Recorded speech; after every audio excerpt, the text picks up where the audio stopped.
চালের দাম বেড়েছে দেখা যাচ্ছে সামনে রোজা, এই রোজা নিয়ে মানুষ আতঙ্কে আছে। আপনি কি বলবেন? না, প্রথমত চালের দামটা যেটা যে একটা একটা স্পেসিফিক আইটেম বিশেষ আমার কাছে যে তথ্য সেটা বেড়েছে। অনেকগুলো হারভেস্টে এখনও আপনারা জানেন মোকাম যেটা বলে ওখানে ট্রানজিশন হচ্ছে, ওখানে আস্তে আস্তে এটা এটা আমি বলবো যে not because of supply but supply চেনেরই সেটা, যে সে কোথা থেকে আসবে, নওগাঁ ধরেন নাটক, ওখানে চালের সেগুলো আছে, ওটা আস্তে আস্তে দেরি হচ্ছে, প্লাস ওখানে বহু মিডলম্যান আছে তারা। সো এটা আমরা দেখছি ইমিডিয়েটলি যাতে কোনো ক্রমে যেন চালের দাম না, এটা মেজর কনসার্ন। আমি যখন চালের দাম একটু বাড়ছিল আমি সাথে সাথে খাদ্য উপদেষ্টা, কমার্স উপদেষ্টা আমি বলেছি যে আপনারা ইমিডিয়েট এটা দেখেন। আবার আজকে কিন্তু আমরা নন বাসমতি সিদ্ধ চালের ইম্পোর্ট করে বলেছি, এবং আজকেও বলে দিয়েছি আপনারা যেখান থেকে পারেন চাল আপনারা আমদানি করা শুরু করেন, প্রয়োজন হলে বাফার স্টক করে রাখেন। বাফার স্টক মানে যে সরকার যদি একটা স্টক থাকে তখন যারা বাইরে যারা আছে তারা একটু একটু সংযত হয়, দরকার হলে আমরা বলছি স্পেশাল ওএমএস করে ছেড়ে দেবো। সো আমরা রমজানের ব্যাপারে চিন্তা করে দেবো। রোজার ব্যাপারে তো আমরা রোজার ব্যাপারে মেল ও খেজুর, ছোলা, ডাল এগুলো অলরেডি ইম্পোর্ট করেছে। আমাকে বলা হয়েছে যে মোটামুটি সয়াবিনটাও কিছুটা সহনীয় হয়ে আসছে, তোমার যদি প্রয়োজন হয় আবার দরকার হলে আমরা সয়াবিনের ব্যাপারে সিদ্ধান্ত। অতএব সাধারণ মানুষ ইভেন মধ্যবিত্ত এবং সবার জন্য এগুলো করেছে, ওগুলো ইনশিওর করা হবে। আর সবচেয়ে বড় জিনিস হলো এখন থেকে বাজার মনিটরিংটা আরও জোরদার করতে হবে। শুধু ভোক্তা অধিকার সংরক্ষণ আইন দেওয়া হবে না, বা ওদেরকে এটা করতে হবে, বিশেষ করে যারা রিটেল হোলসেলার। আর আমার মেন প্রিন্সিপালটা হলো আপনার যে চাষি বা যেই বা ইম্পোর্ট যে কস্টটা হয় আর ভোক্তার কাছে যে কস্ট, সেটা যেটা মার্জিনটা বড় না হয়, সেটা সবচেয়ে বড়।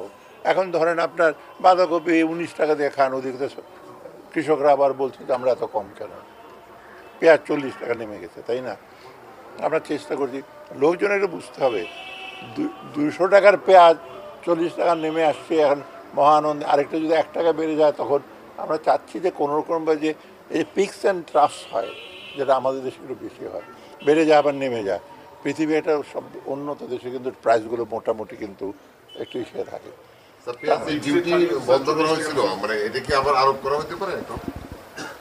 আমরা রোজা যাওয়ার আগে আর কোনো ডিউটি স্ট্রাকচার চেঞ্জ করব না, এসেনশিয়াল প্রোডাক্ট না না, এইগুলি করলেই বরং সংকট হবে।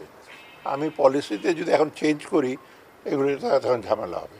অর্থাৎ ওরা মেসেজ দেওয়া হয়েছে রোজার সময় আমরা রোজার শেষ হওয়ার পর্যন্ত আমরা কোনো কিছু ওগুলো চেঞ্জ করবো না, বিশেষ করে এসেনশিয়াল জিনিস। ভ্যাটের পরে করের আওতা নাকি বাড়ানো হচ্ছে, আর কিছু রিয়াত সুবিধা। না, ভ্যাট সম্বন্ধে আপনারা অনেক কথা বলেছেন, অনেক রং নিউজ। না, আয়করটা আমরা ওটা রেশনালাইজ করবো। আয়করটা আমার ইসে হলো যারা আমরা সাধারণত বলি এবিলিটি টু পে, যার সামর্থ্য থাকে তাকে সেম রেটে সবাইকে কর দিতে হবে। একজন সামর্থ্য আছে কিন্তু অন্যভাবে ম্যানেজ করবে, সেটা যেন না করা হয়। অথবা আমাদের কালেকশনটা সবচেয়ে বেশি ইম্পর্টেন্ট, বাড়াতে হবে। করের আওতা বাড়াবো সাথে, কিন্তু এত খুব বেশি বাড়াতে পারবো না ব্যাপক, কিন্তু আমরা করে যেন দেয়। কমপ্লায়েন্সটা হলো সবচেয়ে বেশি ইম্পর্টেন্ট। ভ্যাটও কিন্তু কমপ্লায়েন্স আমাদের হয়তো দেয় কিন্তু কোষাগারে পৌঁছায় না। ইনকাম ট্যাক্সও দেওয়ার কথা যেটা দেয় না, আর যারা খুব সৎ তারা আবার দিচ্ছে, ওই জিনিসটা আমরা ইস্যু করবো। ইনফরমাল ইকোনমিতে করটা, ইনফরমাল ইকোনমিতে আমাদের এখন লিড দিচ্ছে, সেখানে করটা আহরণটা খুবই কম। কোনটা? মানে বাজার সাজারে দেখা যাচ্ছে যে 5 লাখ 10 লাখ 1 কোটি টাকা পর্যন্ত ইনকাম করছে, কিন্তু তার কাছে আমরা পৌঁছতে পারছি না। সেটা যেটা বলছেন এটা নেক্সট ব্যাপারে আমি বলেছি যে বহু ব্যবসায়ী আছে তারা ভ্যাট রেজিস্ট্রেশনও নাই, ইনকাম ট্যাক্সও নাই, সেটাকে যেমনি পারি আমি এনবিআরকে বলেছি তোমরা দরকার কুইক একটা সার্ভে করে দেখো। এটা এটা গ্রামে না, থানা হেডকোয়ার্টার মুদি দোকান দেখেন না, ভালো বহু টাকা আয় করে যে কোনো সরকারি কর্মচারী বা ব্যবসায়ীর চেয়ে, তারা কিন্তু ট্যাক্সের আওতায় পড়ে না। পড়লেও তাদেরকে সে কী বলবো অন্যভাবে তারা ম্যানেজ করে, সেটা আমরা চেষ্টা করছি। এখন ধানের চালের মৌসুম, এই সময় চালের বাজার না না না, এটা তো আমি বললাম যে ওই সাপ্লাই চেনের মধ্যে কিছু লোকজন আছে যারা আমরা সাধারণত বলি যে মিডলম্যানের দরকার আছে, কিন্তু ওরা মিডলম্যান না, ওদেরকে বলো এক্সটর্শনিস্ট। খামাখা ওদের ট্রাকের কাছে গিয়ে দাঁড়ালো, ট্রাকটা ধরে বললো এখন দেন তো 1000 টাকা, সেটা হচ্ছে 20,000 টাকা ট্রাক ভাড়া, ঢাকা এসে তার 30,000 টাকা দিতে হচ্ছে।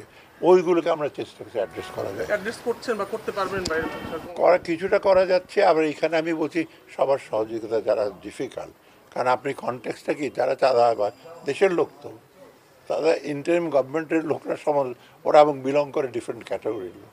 স্যার, কিছু বড় ওইখানে ব্যবসায়ী স্যার গ্রেফতার হয়েছে আর কি, তো তাদের ক্ষেত্রে ওই জায়গাগুলো থেকে কোনো অসহযোগিতা আসছে কিনা? না বড় যারা ব্যবসায়ী গ্রেফতার হয়েছে তাদের ব্যবসার অ্যাকাউন্ট তো আমরা বন্ধ করিনি, একদম চালু, শুধু পার্সোনাল অ্যাকাউন্টটা এটা। আর বাকি জন্য ব্যবসাগুলো বিকল্প যারা ব্যবসা আছে তাদের সাথে কমার্স হিসেবে বসছে, আমিও কিছুদিন পরে তো বসবো, তাদেরকে অ্যাড্রেস করা। কারণ ব্যবসা তো বন্ধ হয়ে, পণ্য তো আমরা উৎপাদন বন্ধ করব না, আমদানিও বন্ধ করব না। অর্থাৎ অল্টারনেটিভ যে বিজনেস হাউসগুলো আছে যারা একদিন সুযোগ পায় নাই because the level playing field ছিল না, তাদেরকে আমরা এনকারেজ করি। কিন্তু বলছেন যে কিছু রাজনীতিবিদ আছেন ব্যবসায়ী, তারা এগুলো করছেন, সেখানে আপনারা কেন সামনে দিতে পারবেন না? আপনার সরকার তো রাজনীতি করছি না যে সব জিনিস তো আমরা সবসময় প্রকাশ, বিশেষ করে আমি কথাবার্তা একটু কম বলি, কারণ এগুলো বললে আবার এটা নিয়ে আপনারা অন্য কথা বলেন। যে কালকে না পরশু অ্যাম্বাসেডার, যে সৌদি অ্যাম্বাসেডার, আমি বললাম যে সিকিউরিটি এক্সচেঞ্জ কমিশনের হিসেবে অনেকে তারপর এই যে প্লিজ না সরাই দিতে বলে, আমি বলছি আমি তো সরাচ্ছি না। আবার একজন লিখে উনি সরাবার জন্য তৈরি হয়েছে, ওই সব জার্নালিস্ট আমি জানি না। আর উনি বলেছেন অ্যাম্বাসেডার বলছে আরামকোকে আসতে দেয় নাই, আমি সেম বলছি স্যামসাংকে আপনারা দেন নাই, ভিয়েতনামে চলে গেল। এগুলি আগের পলিসিগুলোর জন্য আমরা সাফার করি। সবাই খালি আমাদের ব্যর্থতা দোষ দেবেন। হিস্ট্রি যারা হিস্ট্রি কারা ছাত্র আছে এখানে, ইতিহাস কিন্তু আপনার সবচেয়ে বড় নিয়ামক, অর্থনীতি না। করছেন আপনারা স্যার? হ্যাঁ, প্রোঅ্যাক্টিভ কোনো পলিসি প্রোয়েক্টিভ বলে আপনি দেখছেন না প্রোয়েক্টিভ পলিসি করছে কিনা?